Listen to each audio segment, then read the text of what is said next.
Let me move you to that position. I think that's a better position than you were before. Sindio? I think that's a better position than you were before.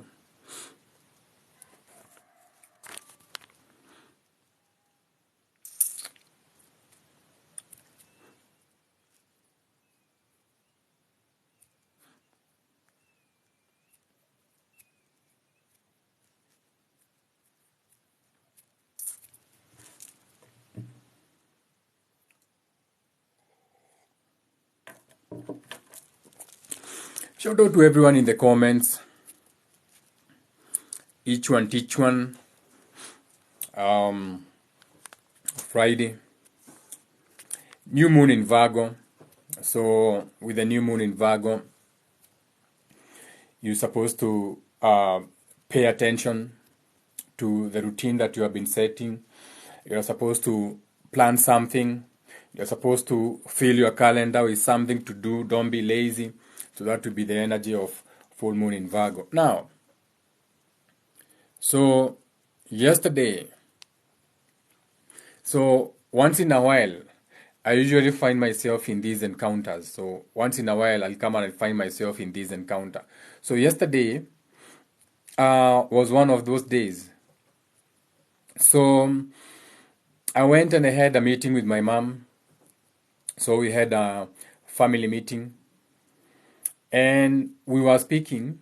And a lot of things were cropping up. Things that we have been speaking about. Things that we have been for years now been observing and talking about them and saying, okay, this is not supposed to be like this. This is not supposed to be like this. But then again, no one was paying attention. Now, so yesterday I got angry. Yesterday I was pissed.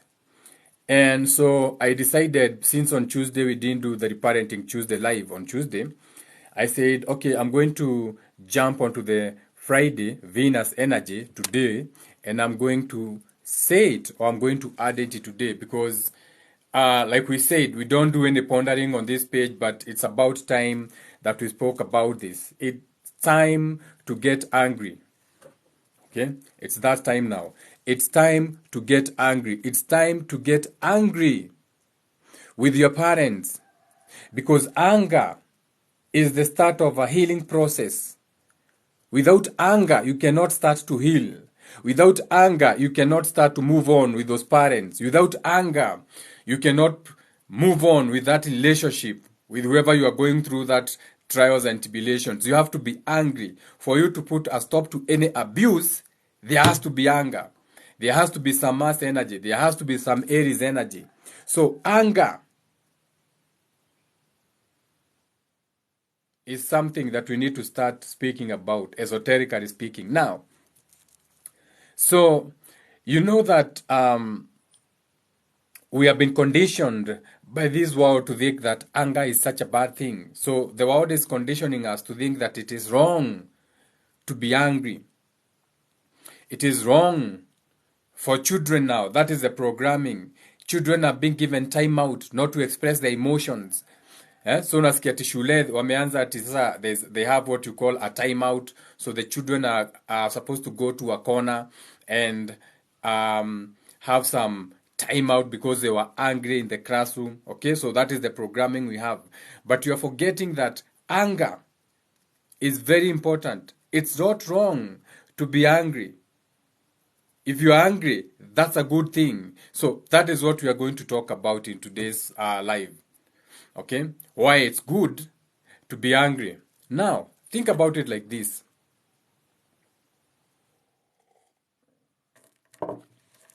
From a young age, you are programmed to apologize.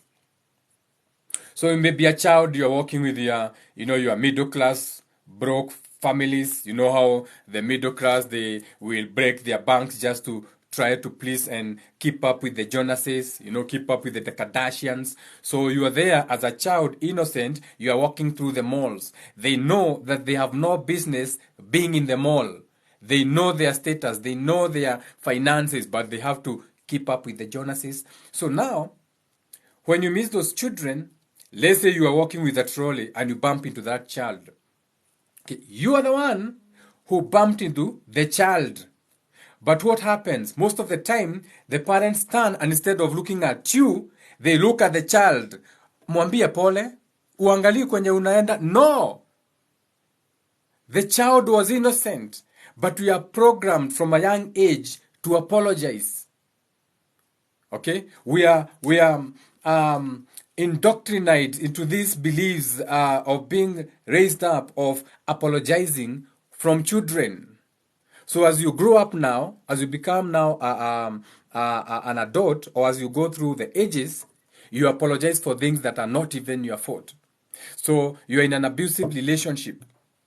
Your husband or your wife comes home, you are in a fight, you are the wife, he beats you up, and you are saying, I'm sorry, my love, pole juu nimeukasirisha. Wait. Nikiangalia naona wewe ndio umechapwa wewe. And why are you telling this beast of a man who just abused you, pole? But I know that you have been indoctrinated, you have been trained that you have to hide anger. So you have been apologizing. For example, let's say you that small child. This motherfucker hits you with a trolley. So you see, as a child, of course you can react. You have your moon. So as a child, there's no problem reacting with anger at this adult who's walking with a trolley with his face on the phone. You know he's a zombie. Okay? So he's always on his phone. He needs that dopamine. He's addicted to the dopamine. He cannot relate with his emotions and feelings. So he needs constant dopamine. He needs constant to be influenced. He follows influencers. He needs to be influenced about something. He needs to be impacted about what to buy, what to wear, what to smell, who to fuck, where to go. So he was not even looking where he was going, and he bumps into the child. But it is the right of the child to get angry. But that child from a young age amefunzwa to suppress anger. So these are the adults you are marrying later in life, and you cannot understand where these problems are coming from in your relationships because you do not know that it is good to be angry. But tunafika hapo. Shout out to Mighty. So you are taught to be polite. If you're not polite, you are punished. Umekataa kuambia, unakataa kuambia mgeni pole umemwogea. Jenge! Toka hapa! Vie! Heko geke! Abuse. Trauma. You don't even see it, how it happens. It is those small things. Okay? It is those embarrassing moments in front of your visitors na vitu kama hizo. Okay? Those are the moments where you started repressing your anger because you are a child, because your parents didn't know better. They were emotionally immature because they also didn't see it better from your grandfathers who are also emotionally immature because they also didn't learn better from their great-grandfathers. Generational trauma, or what you call generational curses, or what you call epigenetics. For those who are into science. We park everywhere. We don't need a PhD. We are the real teachers. Now,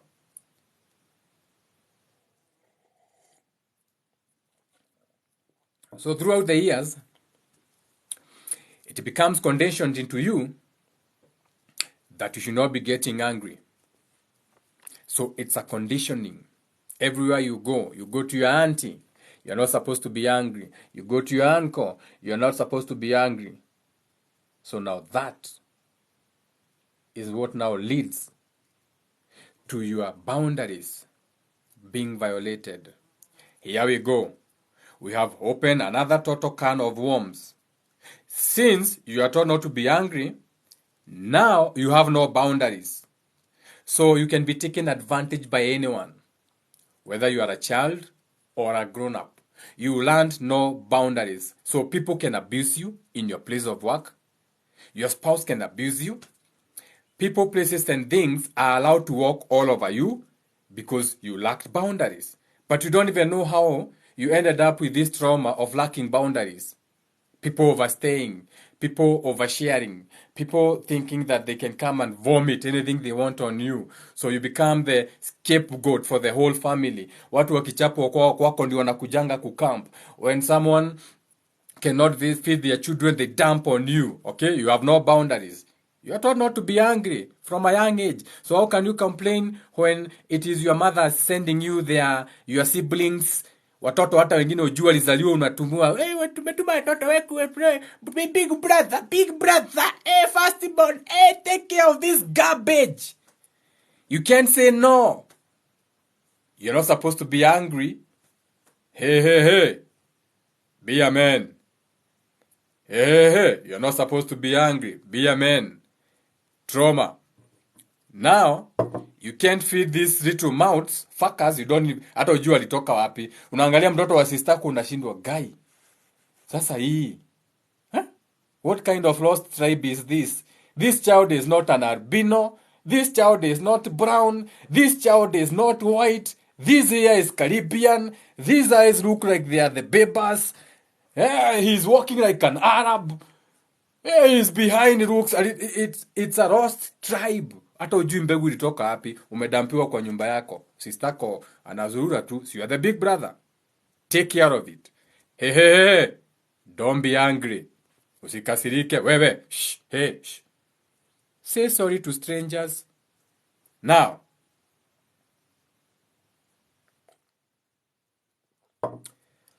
as a child, to appease your parents, to appease the people, places, and things that were in your surroundings, you learn to stay quiet.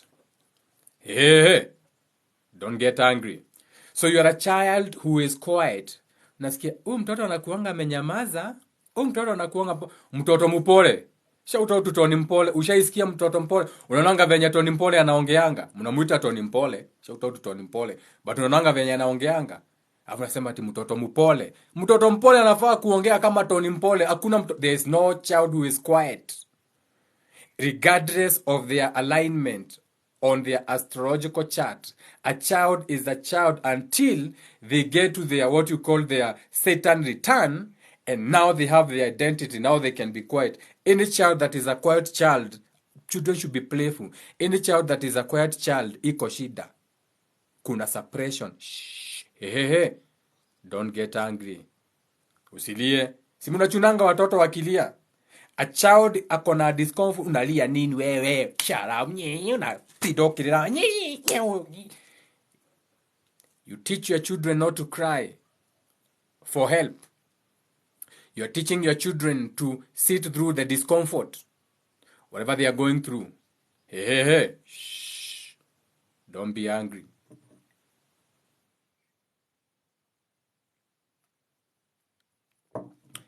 Be a good person. Aren't you the good person? Be a nice man, our little boy. Kuja hapa mtoto wangu. Nice girl. Who's a nice girl? Natasha, who is the baby girl? Nice girl. So you're conditioned to be the good girl. You're conditioned to be the big boy. Hey, come here, big boy. Big boy. Who is the big boy? You're my big boy. You're my buju. Babako alikanyangwa na kirori. You're a big boy. Kisses. Conditioned to be a big boy. Good boy. Good girl syndrome. Trauma. Generational curses.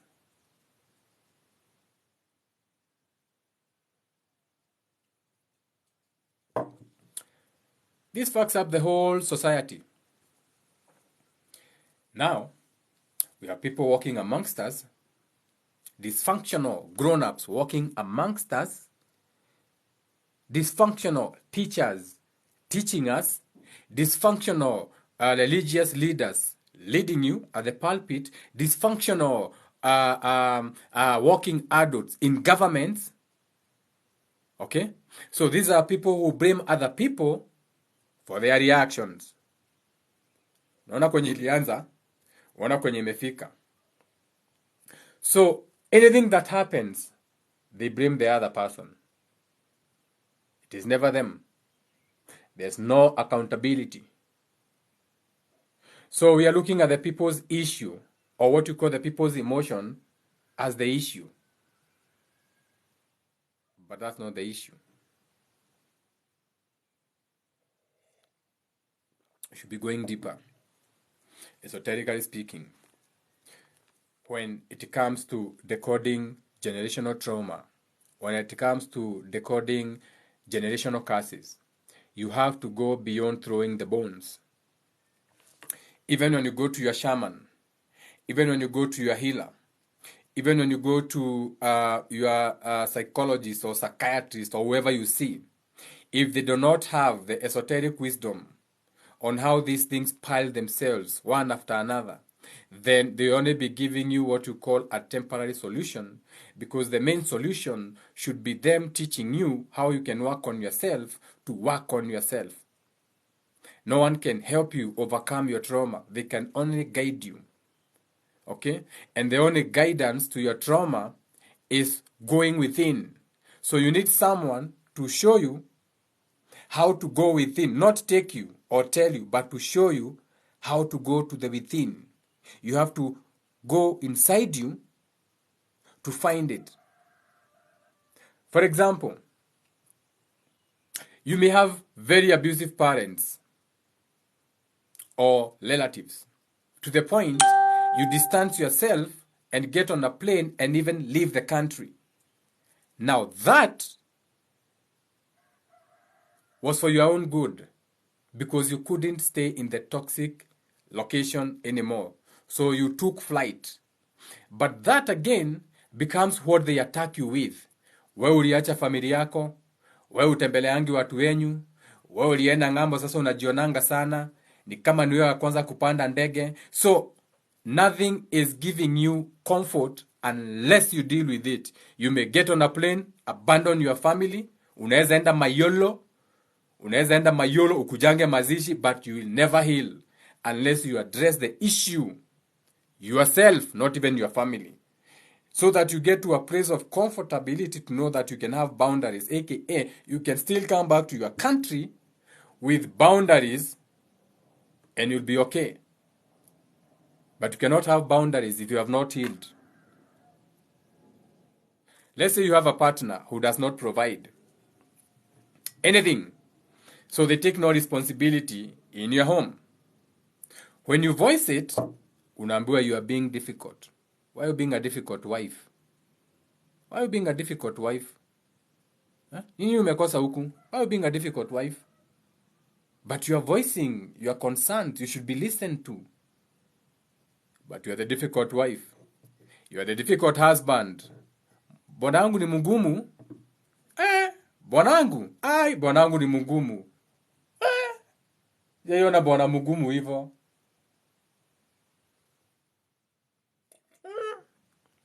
Ni mgumu. Kwa nini? If you speak in any voice that seems to be angry, uwe bwana ni mgumu. Ushaisikia sauti yake akiongea? Ni mgumu. Bwana ni mgumu. Why? Because you seem to be angry. But we said anger is a good thing. So you have to learn how to be angry. Anger is healthy. It's just that you go on anger, but now you take your anger on the destructive path. But anger is feedback. You see, they teach you that when someone is angry, they are destructive. That is how they program you in the movie. So they show you at a King Kong amekasirika, with Godzilla, they play the music, they put the red color. Yes, they are practicing witchcraft on you. They bring the red colors, mass energy. You may not even know it. So he has to fight iron, something made out of iron. Iron is mass energy. So now they are showing you they are programming you that every time you are in your mass energy, every time you are in your anger, you destroy things. No, anger is healthy. Anger is beautiful. Anger helps you to say enough is enough. Anger helps you to realize this cannot go on anymore. We need to have a discussion, or one of us is leaving the other one. So anger is not destructive. Anger is healthy. So you have to see how this world is programmed. You have to understand how you never even work on your shadows. You cannot even do enough shadow work, because when you get angry, you think it's wrong to be angry. You are told you shouldn't be angry. Fuck yes, you should be angry at people who are abusive. You should be angry at yourself for not changing. And you're like, enough is enough. I'm not worth this. This is penis. I have to make a change. I do not deserve this treatment. I do not deserve this. I need to make a change. I don't care what anybody says. Friends and families, I don't care about you. This is about me. I don't care about what you think. But now I've said enough is enough. I do not deserve this. If God is for me, who can be against me? And you walk with a smile and a dance in your step. So a lot of people cannot seem to do shadow work. A lot of people who come for consultations one-on-one with me, and most of them are even people who are like healers, psychologists, people who are business coaches and everything. They always tell me, I've been doing meditation. I went to see this therapist. I've been taking this. I went to this. I paid so much money to this person. And I'm like, so when is the last time you were angry? They're like, peace and light, you should be. And I'm like, that's your problem. You paid all your money to Saguru for the wrong advice. But it is pushed like that because it is put in narratives, in movies and everything, that whenever you are angry, you are destructive. But anger is only showing you where you're supposed to be setting boundaries. Anger is showing you that your boundaries were overstepped or they're about to be overstepped. So you feel anger. So anger is not a bad thing. When you feel anger, understand that, oh, wait a minute. I think they're about to step on my boundaries. I think my boundaries are about to be fucked up. What are you feeling? Yes, I think it's my boundaries. Like, how dare you call me at this hour? I know we met. We had a good time and you spoke about, why would you even call me at 10 p.m.? You're overstepping your own boundaries. I should be angry. So I should call you the next day and tell you, don't call me at that time. I'm not angry in a destructive way, but my boundaries. Without anger is actually the message that tells you that you have had enough. You have had enough. When you're angry, I've had enough. We have had enough of this government. Down with the government. In a movie, in a Babylon, a movie that they are creating about a government going down, and this government is not even a real government, is a house of cards that they are planning for algorithm. Kuna vitu fai kusema kwa algorithm. Now,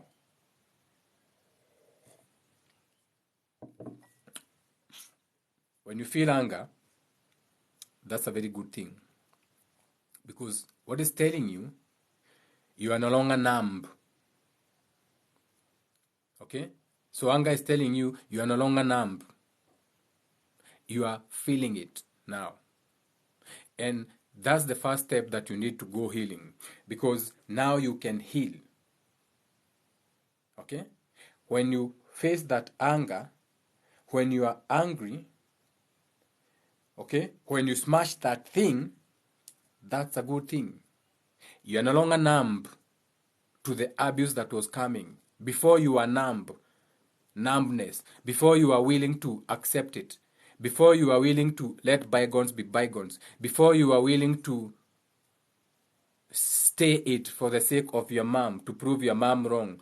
Before you are willing to push it to show the society that you are something.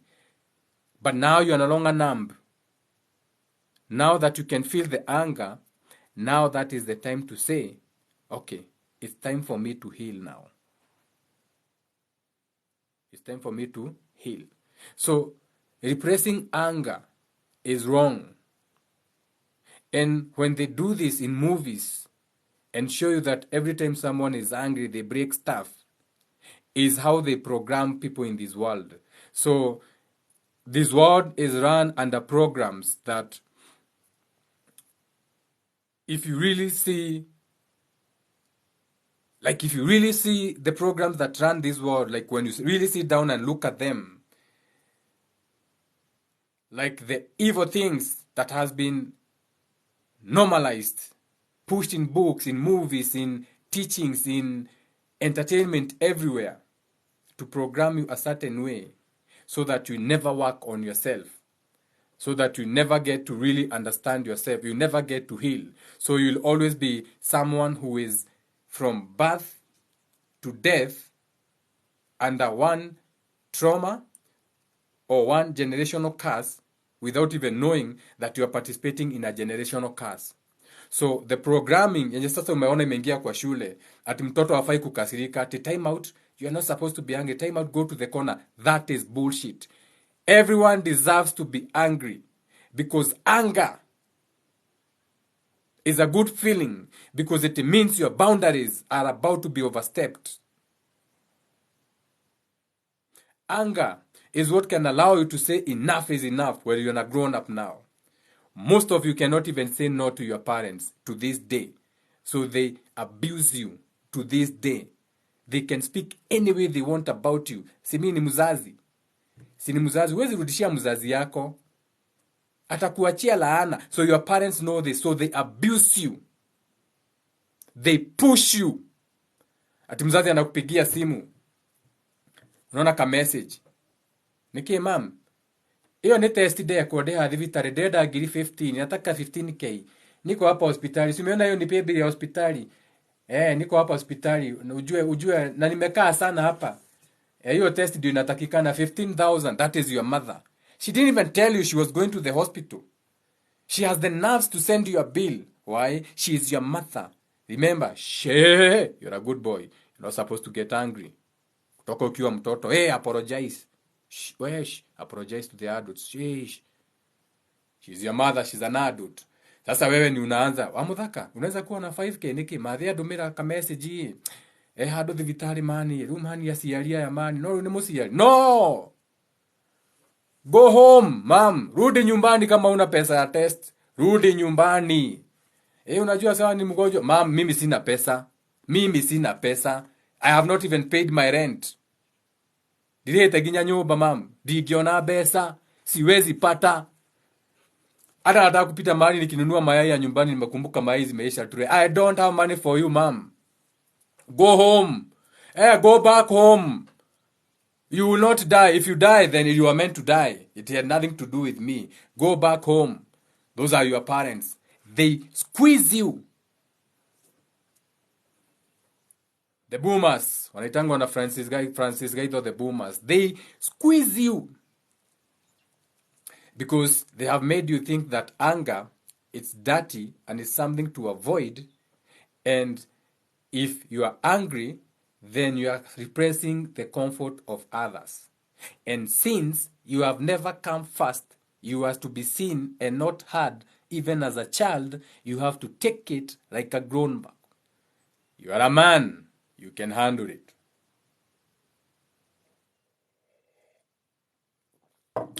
Anger is what you can call your internal sensors going off, telling you something is wrong.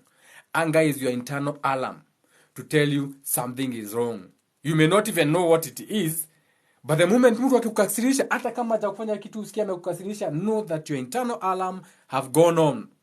They are warning you of something. The something sasa, use your discernment to find it. Ni nini imefanya nikasirike? Okay, remember what we said. A trigger is a... What did you say a trigger is? A trigger is a good thing. Because a trigger is showing you that you have some emotional trauma that you have not healed. Na imekuwa triggered. So now you can look for it and handle it. Sasa, shout out to everyone in the comments. Each one, teach one.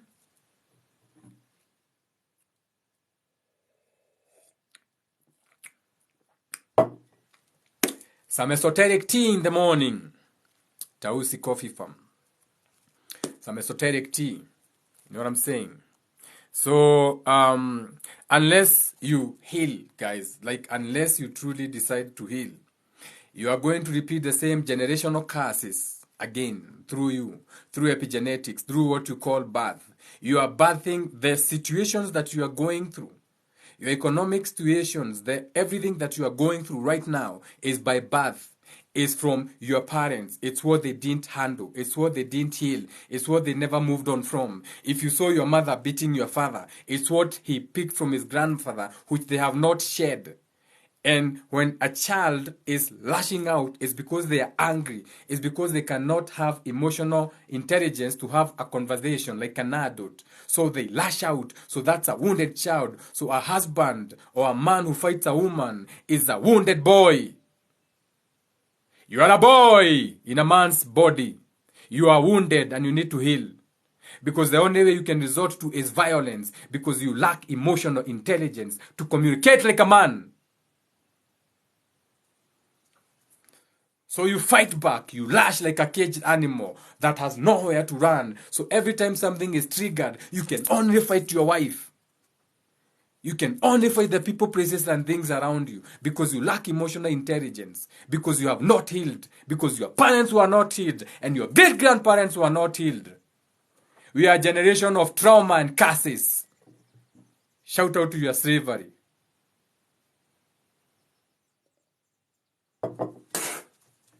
Down with that energy. Down with that mental energy. And I spit on whoever came up with that mentality. Slave mentality. It has got nothing to do with physical slaves. It's all mental. Like Bob Marley said, it's all mental. You have to emancipate your minds beyond your parents, beyond your teachers, beyond your religious people and leaders. It's all about you. You have to start the healing with yourself. And there's no escape in the masses. You can escape with the masses. You can go to church. You can go to the sports. You can pick a team to cheer. But unless you work on yourself, you'll be reincarnated back here for another 1,000 years of pain and tribulations. Okay? And I'm tired of these liars. I'm tired of these people who you're following on the internet who lie to you. All these fake YouTubers who never tell you the truth. They're just doing it for likes. Dio Digital Fitness. Checking if you have any questions. Checking if you have any questions. You can end this live. Notice how the live has started becoming what? I've started getting angry now, Started getting angry. Start getting angry. Jega Mudaka, you are getting angry. And guys are good things because it means they are overstepping my boundaries. Fake teachers out here. How they have fucked up my tea. Now I can't even drink that tea. So you know what I record, so can't do that. Now we have to sage this space now. Where's my sage now? He's got the whole world. Now we have to cleanse the whole of this space. Not now though, after the teachings. Usiokaeta wa goi jao moirori utagayo. The teaching on anger has taught me much. You are most welcome. Anger is a good thing. It tells you when your boundaries are being overstepped. Okay, be angry in a good way, aka be angry to the point of saying no, enough is enough. You do not appreciate me, it has got nothing to do with me, nimejaribu yangu, nimefika mwisho, but I'm done. And I'll give you an example. Yesterday I left my uncle's WhatsApp group. Hawakuniuliza, waniweka tu kwa WhatsApp group. So I went through the whole WhatsApp group. I saw the pledges, hata hakuna mtu alikuwa ametoa pesa, ni pledges tu. I went through the whole WhatsApp group to the end. Then something told me, I've never seen these people in my life since I was born. Na wanajiita family. My dad was in hospital. You remember, guys, when we were in Karen Hospital with you? I never saw any of these people call me, text me, or even come to the hospital. My mom was in the same hospital, Karen Hospital, like my dad. I never saw any of these motherfuckers. Not a text, nothing. No one even called me. So what am I doing in this WhatsApp group? I left with my head held up high. My uncle's group. Nearly left. Exit the group, delete the group. Fuck all of you, family. I've been alone. My dad was in hospital. No one came. No one called. Karen Hospital. My mom the same. No one came. No one called. Even to visit. I was going alone. Abunaniweka kwa group ya family. Fuck all of you. I'm done. And that's healing. Because sasa umejua, these people are crossing my boundaries. You are never there for me in any way, shape, or form, or our family. So why should I be there just because we are associated? Fuck that energy. Now that's healing. That's a God I love to serve. I'd love to follow a God who's like that, not a God who wants me to continue accepting abuse. I did not come to this world to suffer. I came here for my soft life. Agreeing to this suffering is what you call agreeing to a generational curse by default. So by default, you are agreeing to a generational curse that your parent can abuse you just because they need your parent. So just because alikuzaa, they can tell you anything. Your parent will never cheer you on. You buy a car, you go to your parent. Mom, nilinunua gari. Ai. Sasa hii nayo. Na venye naonanga watu wakiwa na magari kubwa huku. Sasa hii, instead of being happy for you, mom, nimenunua shamba. Umenunua shamba na mama yako ako hapa tu. Na sasa hiyo huyu mama umemjengea mwenye anakuongelesha hivyo. Umemjengea ako na kila kitu. Because it's your mother. No. The terms and conditions that have been designed for this world, even in our culture. Remember, it takes a cult to cultivate a culture. So even our culture is not right. Who said the culture is perfect? Even the culture is wrong. Even the culture has got its own wrong starting points. Just like religion has the wrong starting points. Even our culture has the wrong starting points. So this is a new world. This is the age of Aquarius. We are here now. We are going to change how we are going to raise our children. We are going to change our culture. So if we talk of evolution, we talk of technology and advancing. How comes our culture is not evolving? Our culture has to evolve. We cannot be in the world of Aquarius with culture that is from Pisces, the beginning of Pisces. Dreams and imaginations and illusions. We are done with that energy. It's time for Itweka. It's time for what you call, in English, Jubilee. It's time for the great leap now. It's time for jumping into the 6D now. Esoterically speaking, it's time now. And that starts by you working on yourself so that the mind that you are creating now, the mentality, the memory that you are creating now, which will be what you are going to be reincarnated or incarnated with into another existence, can be a mind that when you leave this world, that memory, that cloud that you take when you go to your retro heaven, like you say, wherever you're saying you are going to go, when you take that mind, it be a mind that is light. It does not have all these cultural attachments of dreams and beliefs and illusions. Okay? Some good, some not so good, but it be new and updated culture based on where we are now. Okay? Based on where we are now. You have to update everything. I mean, you are now using Wi-Fi. You are using, you can see me, video. This is through a black mirror. Okay? This is amazing. So if this is how we are communicating, wherever you are around the world, me from the comfort of my dining area, okay? Think about it. How comes we don't want to evolve our minds on even how some of these things were wrong, like accepting that your parent can abuse you because they're your parent. So who came up with that? That your parent can even when you have done your best, they can still threaten you. I'm going to curse you. You know I can curse you, I'm your mother. What kind of threatening God is that? That sounds like a God I know who's always threatening people with death. So even that, if that is the same God in my culture, fuck you too. Fuck that God too. If that is the same God, fuck that God too. You know what I'm saying? You're afraid. Now you're afraid now. You're like, oh, how can you say fuck God? Yeah, fuck that spirit. God is the spirit. That is what your definition say. Define God. God is spirit. And you have many spirits. Even in your beginning, let us make man like one of us, plural. You have many spirits. You have many ideas, just like you have many species, many people, many different minds. You have. So if that specific God came up with that, fuck that spirit. I don't give a shit about that kind of energy. That's old and outdated for me. We cannot be a generation that is now agreeing to those terms and conditions. So now even our children, we are threatening them with curses. Imagine now, us in our age, threatening our children with curses, that we can curse our children. How can we accept that? There's no way I'm going to curse my child because I know my child I'm responsible. I brought that descended feeling here. If it's a girl, if it's a boy, it's my descended thought.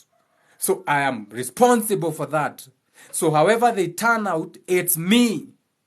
And I can't curse that. I can do my best to carve that past, but I can't curse that because that's a part of me. How can you curse your child and you are part of that child? Yet you are naming your children after them, and you're even saying it's my father returned. But you still have the terms and conditions to curse them, but they can still return. So here we go, generational trauma, generational curses. You know, it's a parent. You cannot say no to your parent. They can continue abusing you. Fuck that energy. Fuck that spirit. We are done with that energy.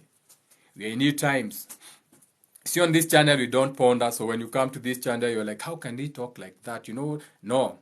On this channel, this is the real channel now. I'm a real man. And I don't even associate myself as a man. I'm a male. I'm male. I've never seen a goat going outside. I'm a man goat or a cow saying I'm a woman goat. It's only male and female. And I am male. Divine masculine.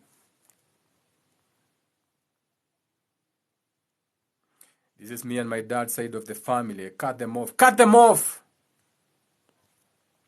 How do we heal from epigenetics? By stopping the cycle. Stopping the cycle. Stopping the cycle.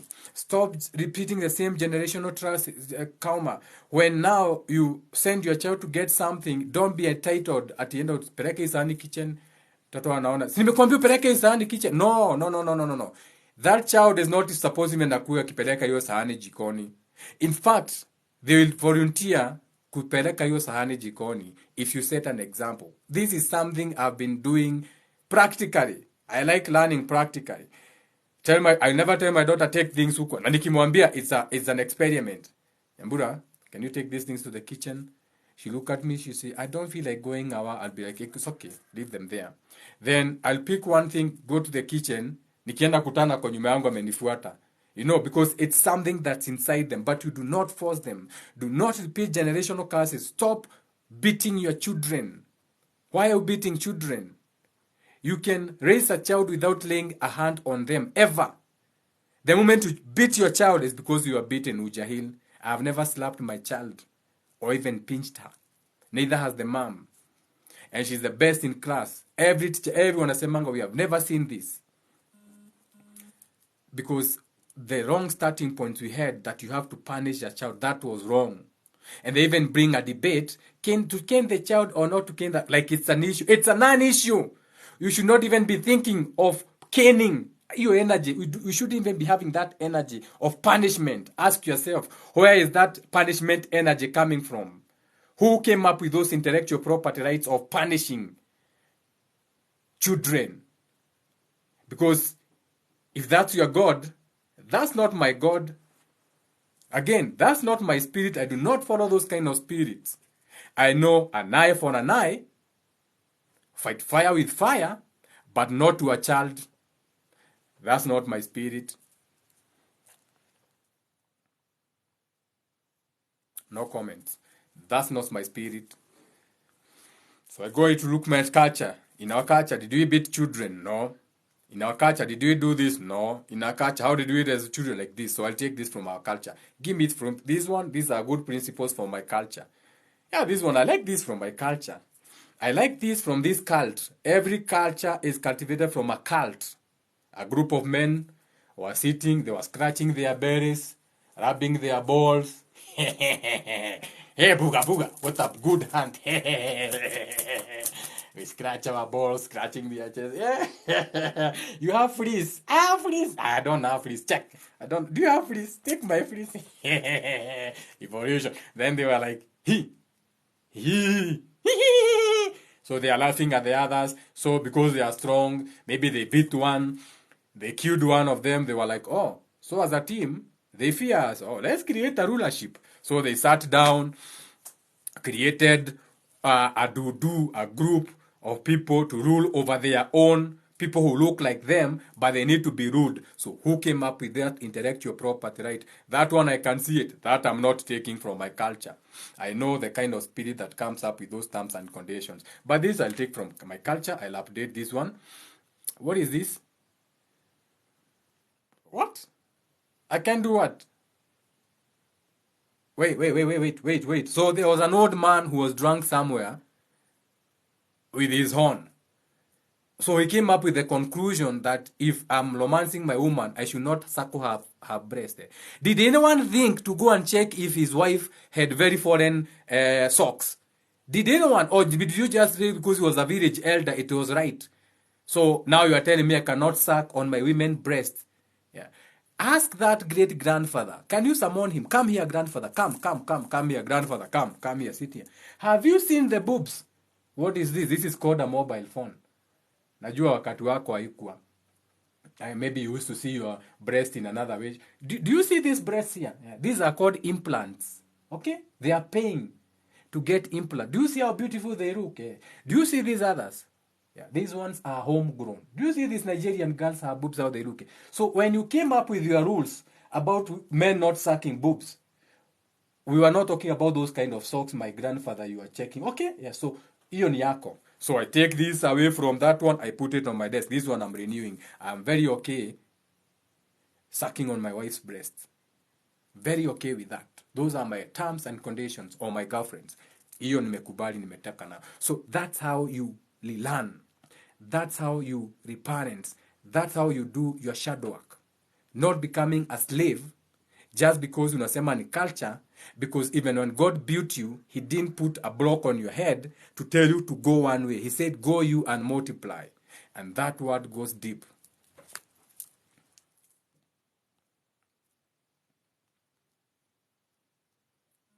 Define multiply. This is the definition of multiply. Obtain from a number, another which contains the first number a specified number of times. You heard it from the Google's horse's mouth. Okay? That is something you can extend as far as you want. It's called an increase. To multiply is to increase. To multiply is to accumulate. It is to mushroom. It is to expand. It is to wax. It is to spread. It is to snowball. It is to proliferate. It is to grow. Dayo? Do have a beautiful day. Shadow work, especially in a child. Alex Ogora wants to go live. Don't go live with me. Shadow work, especially in a child work, is very important. Becoming 1-0. Yes. Agreed. So now if you want to request, or I can disappear, or I can even, and I don't know what to a match. I can even invite someone for a match and roast them. I feel like roasting someone this morning. You want us to roast someone? Semeni hapo kwa comments if you want us to roast someone for fun. And then let's see how they are angry react. Okay, you can do a social experiment. Do you want us to roast someone? Tukiona mtu akipita hapo match invite, then we roast them out. We roast them. We have fun with them, then we make them so group. We roast someone. Wacha niweke maji moto. Let me get some warm water, we roast someone. We put some music. What music do you want to listen to? Some Fatumata Diawara as I go get Maji.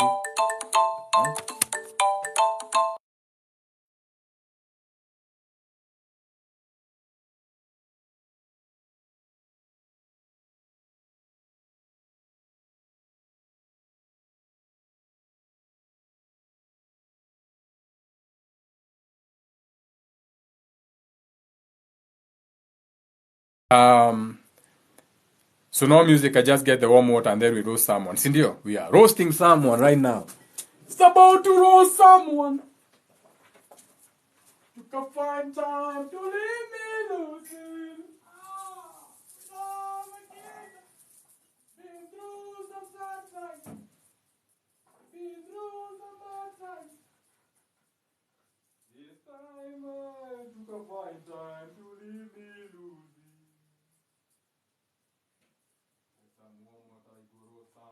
We go roast someone.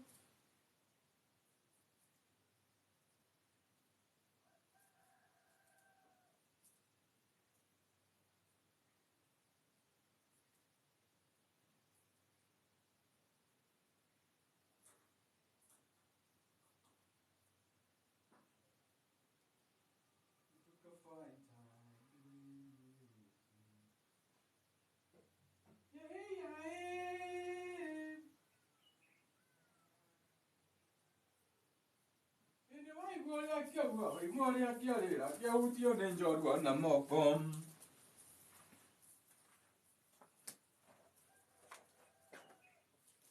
some maji. Then we get some geshande maybe. Or we play the guitar. And today we can play a different or a string instrument, you know.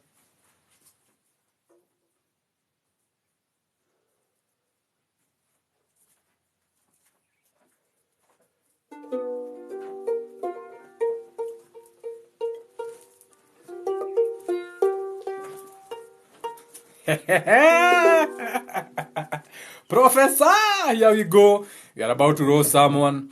So this is my daughter's string instrument. This is Nyambura's string instrument. She's a masterpiece. She's a master player of this one. Ukimuona akicheza, I'm like, where did this descended feeling come from? Huh? She plays this thing but beautifully. So now, so pray please you don't get on my line. Nikiona tu hapa ati una request unapita, you are going to be roasted. So you better hope.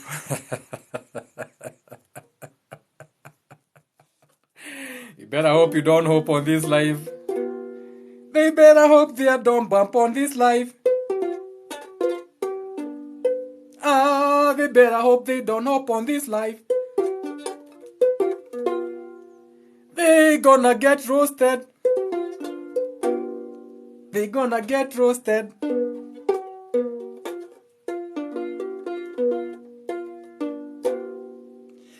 I'm gonna roast them. So don't get on my live. You're gonna get roasted. If you jump on my live, someone tell them they're gonna get roasted.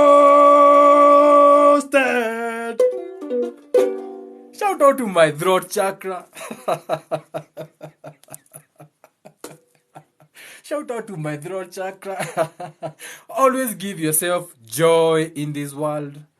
You know, no one is gonna help you. You are born alone. You will die alone. Probably surrounded by friends and family if you are lucky.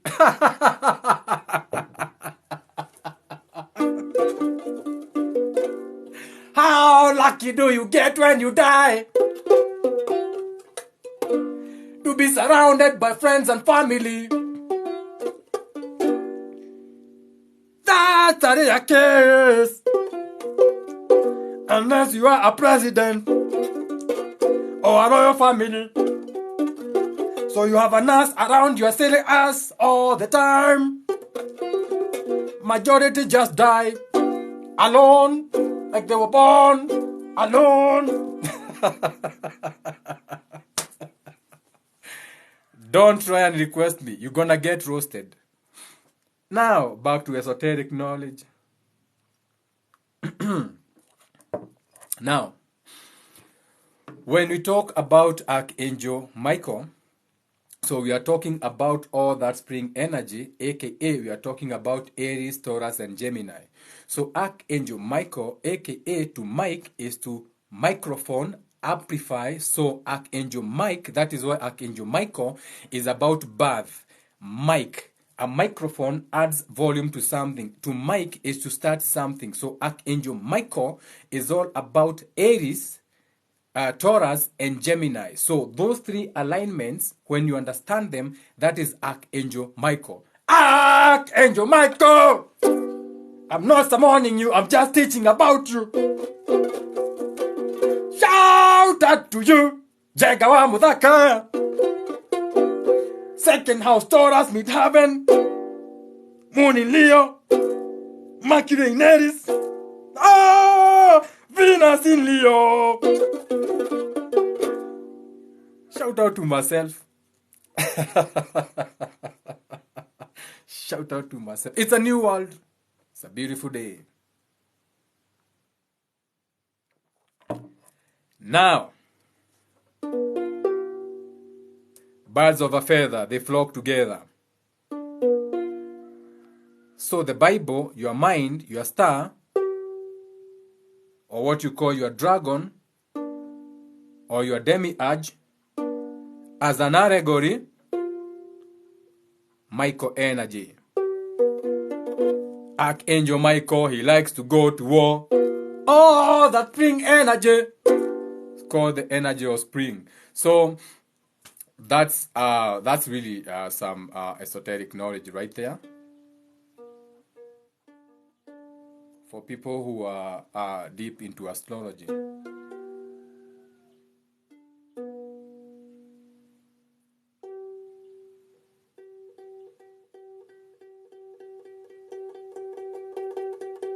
We can talk about divine masculine or the divine feminine all day. Talk about relationship pros and cons. Just don't request. Just tap the screen. Hey, let's talk about control. Let's talk about control. Self-control. So, let's tune this esoteric guitar. What is self-control? What is self-control? So we are talking about controlling the self. What is the self?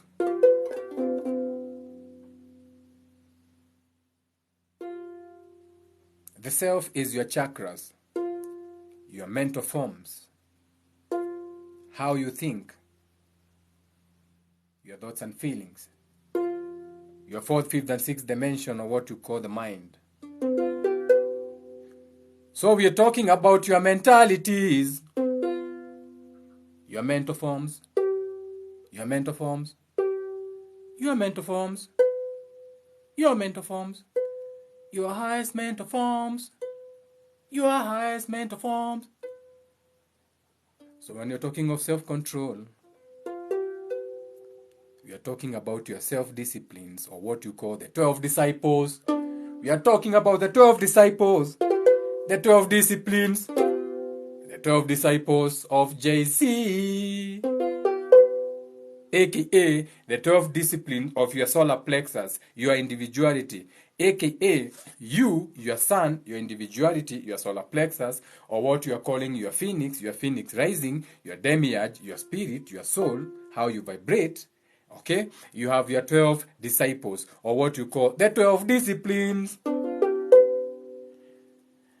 Peter and Paul were the first apologetics. People who could not read or write, but had esoteric knowledge. So that's a discipline. So you can act out the discipline of Peter and Paul, aka you don't need a PhD, you don't need to be someone for you to know the world. Peter and Paul were the first apologetics. They said they wanted to be crucified upside down. Shout out to them, Peter and Paul, as a discipline that you have. Come here. You're about to get roasted. Ever in the darkness. Hello. Let there be light. Let there be light on your side. This is the God's word. We need some light on your face. Why are you hiding in the dark?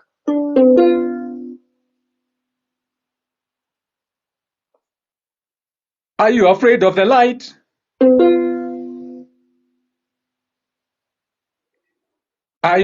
He's gone. Oh, we don't entertain demons. Hello in the dark. We need to see your face. We need to see your face. Let there be light. Only one light can shine. My light at this moment. What other confirmation do you want? Light will always shine over darkness. He's gone. He's gone. He's gone. He's gone. Gone with the darkness. Yeah. Shout out to Wendy Aseo. This one is for Wendy Aseo. This is for Wendy Aseo. This we have to do it the way it's supposed to be done.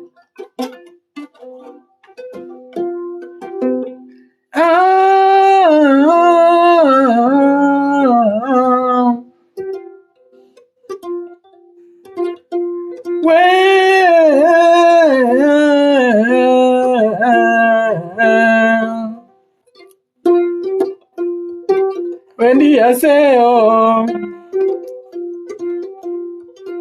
Her eyes are like two black beans floating in milk.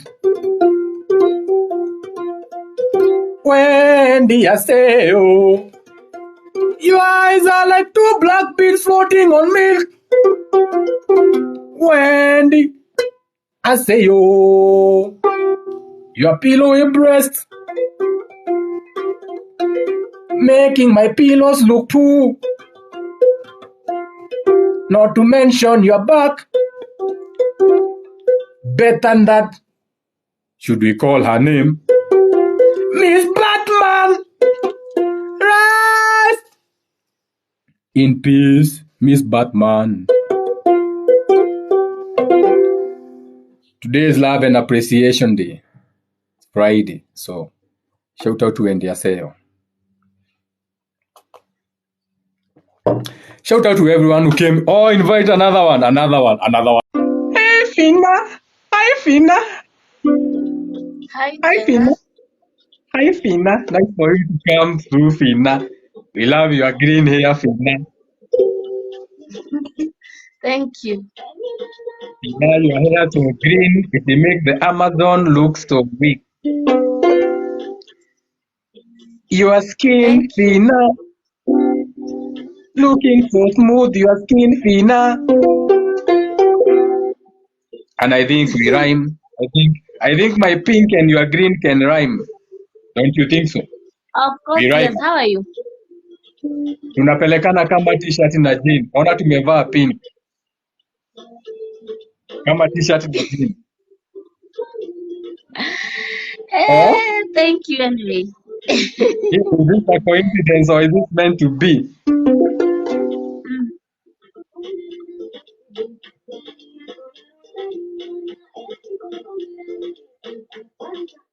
No, nataka tudansie Fina. Tudansie Fina. Fina. Sasa wewe ni wale watu wanadansingi kama wamekaa chini. Kwani wewe ni slave queen? Wanadansingi kama umekaa chini. Sijui kudance for real, sijui. Fina, okay, you can teach you. Alafu nimeshika mtoto. Oh, okay, ni sawa kama umeshika mtoto. Ananyonya, yeah. Ananyonya. Nikuulize swali. Utakumbuka? Nikuulize swali utakumbuka? Ati ukiniuliza? Nataka kukuuliza swali, sijui kama utakumbuka. Usituambie kama ni msichana ama kijana. Sasa usituambie kama ni msichana ama kijana. Usituambie. Mimi ndio nitakwambia, usituambie. Venye ulimzaa alinyonya titi gani ya kwanza? Ni titi gani alienda ya kwanza? Venye alizaliwa alinyonya titi gani ya kwanza? Kumbuka. Right. Ni kijana. Si kijana? Anafaa kuwa kijana. Basa hakunyonya hiyo. Hakunyonya right. Ndio. Hakunyonya right, alinyonya left. Uongo ni hiyo, ni right. Sasa tuko na nyonyo mbili. Uko na nyonyo ngapi? Thank you. Sini mbili. Uko na nyonyo mbili. Sini mbili. Unaweza sahau. Hata kama hapana. Hapana. Huwezi kumbuka. But ni sawa Fina. Ni right. Si ndio mami? Let's go and join Fina. We are now here with Fina, with her green hair. Unaweza nipigia gitaa niimbe? Unakuanga Aya, wapi? sasa tuimbie. Fina about to Unakuanga sing. wapi? Fina about Unakuanga to wapi sing. baby? Ngoja Mimi kwanza, unakuanga wapi? mimi nakuanga everywhere. I'm Wapi? everywhere. Like I'm everywhere in the sai galaxy. I park everywhere in the galaxy. kwenu? Kwani una kwenu? Mimi ni mgeni hapa. Kwenu kwenye umezaliwa? This Hauna? world is not my home. I'm just passing through.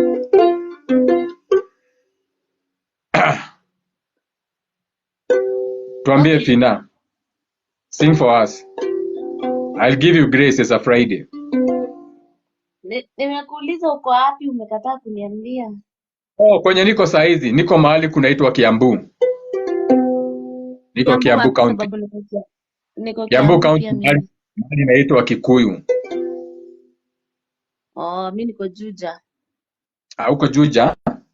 Shout out to people of Juja. Shout out to Fina all the way from Juja.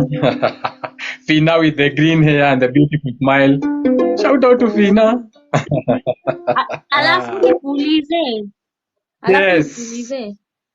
Tell me. Hiyo gitaa like really unaweza enda nayo studio upigie mtu akikuhitaji maybe? Lakini mimi sipigiangi watu, ni yangu tu. Peke yangu. Ni yangu tu. Najichezea na kuchezea na mafans wangu. I'm not a musician. I only sing to myself. Neither am I a poet. I only make points for myself. I am none of those things. Shout out to Fina. Okay, thank you. Nilikuwa nafikiria unafanyanga hiyo kazi maybe. Mimi sifanyangi kazi Fina. Hiyo ya kunini gitaa. Oh, okay. Should be an art though, should be something that people can look into na vitu kama hizo. Na what if mtu akikuhitaji unaweza mfanyia kazi ama utaki unajifanyia tu wewe mwenyewe? No, I cannot. Okay. I'm not an entertainer. I only entertain self. Okay. Umesema utatuimbia? Guys, let's stop. Si sai baby wangu venye ako hivi ni msick. So nikimpigia kelele atalia. Ni msick by the way. Pole sana. Ni nini namsumbua? Pengine tunaweza kuambia venye utafanya. Kama ni kupupu, pupu inakataa kutoka, unaweza mtoa pupu na mdomo. Najua, it's your child. Unaona, so we can help you in one way, shape or another. So what is the child problem? Huyu ako na homa, alafu pia ni wakati wake wa kuota meno, so anasumbua sana. Ni teething problems. Pea yeye carrot, tafuta carrot, chongea yeye carrot mzuri, pea yeye carrot, atatafuna, the more anatafuna, the more anasikia hiyo kitu ikimuasha inagua. Si unajua venye mtu anapenda carrot ikiguza kamuasho. Si unajua venye ukiingiza kitu mahali kuna muasho unasikia inagua, unasikia vizuri. Sasa ukipea hiyo carrot, ashinda kitafuna, ataingiza kwa hizo kona. Sasa tumeno tukitoka hata juu atakuta tu anasikia utamu mdomo. Sasa utakuta mtoto umefanya hadi mtoto wangu amecheka. Angel in the house, the child has to laugh bana. Malaika ako kwa nyumba, jagamu. Chongea carrot, pea carrot. Wacha achonge kabisa. Kazi yako ni kureplace. Anaingiza. Niko poa, let's stop. Hata kunitapia mtaki. Anaingiza hiyo carrot. Inamsumbua. Unasikia? Plus homa. Give the child something. Kuna toys zinauzangwa. If I was around you, guys, we can buy this child some teething thing. They can buy. Yako nayo ila kutafuna. Tungemnunulia tungemnunulia pengine inaongea. Unajua tungemnunulia teething kitu inaongea. Akiuma inasema mama.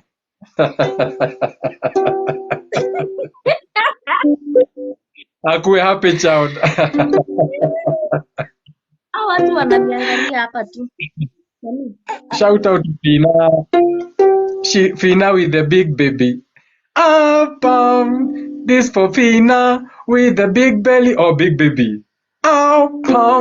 This for Fina with the big baby.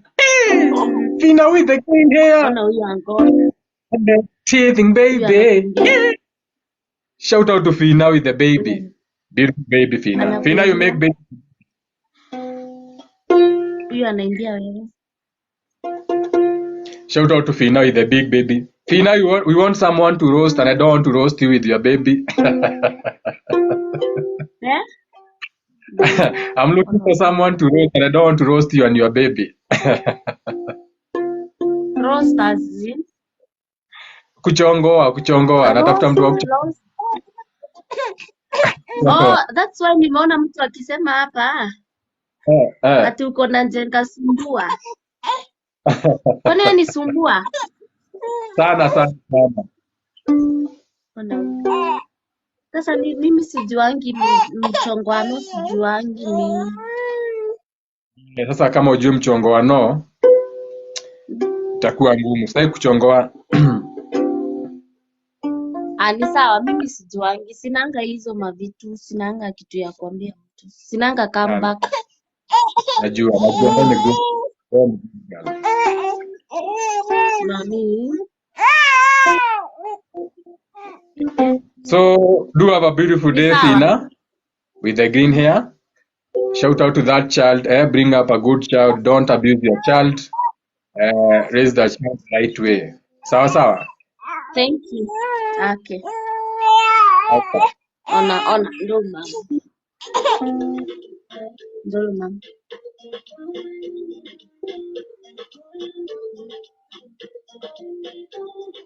You can disconnect, Fina.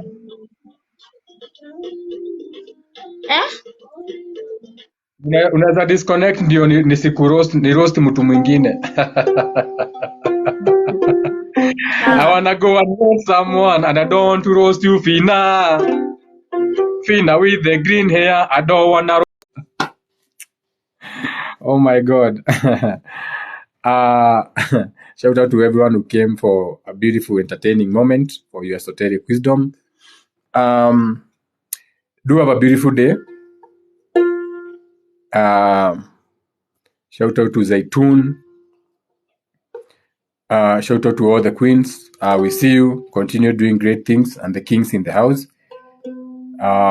Continue healing, working on yourself, and do have a beautiful day. See you on Sunday for the soul group. So meet up, Jenga meet up. This new moon will go deep, so deep. Esoteric balls deep. Esoteric speaking. See you soul group. Dayo.